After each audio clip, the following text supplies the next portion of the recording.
আলহামদুলিল্লাহ ভাইদের সাথে দেখা করে অনেক ভালো লাগতেছে, ন্যাশনাল প্লেয়ার তারা।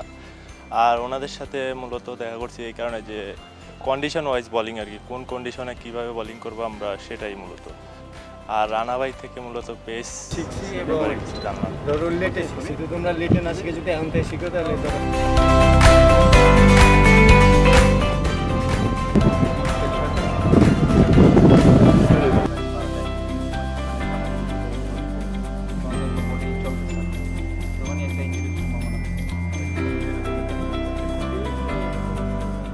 বড় ভাইদের সাথে দেখা হয়েছে আজকে, বড় ভাইরা বুঝাইছে কিভাবে কি করতে হবে, ডিসিপ্লিনে কিভাবে চলতে হবে।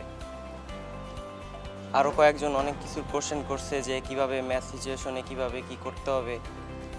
ঘুম টুমের কথা বলছে, তারপর সুইংয়ের কথা বলছে, গ্রিপিংয়ের কথা বলছে। এগুলাই তো শোনার পর অনেক ভালো লাগছে, বুঝতে পারছি, শিখতে পারছি অনেক কিছু।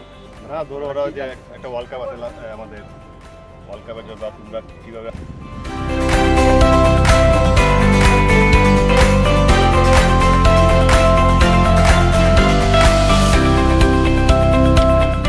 ভাইয়াদের সাথে দেখা করে ভালোই লাগলো, অনেক কিছু ওনাদের কাছে জানতে পারছি, ওনাদের এক্সপিরিয়েন্স, লাইফস্টাইল, ডিসিপ্লিন।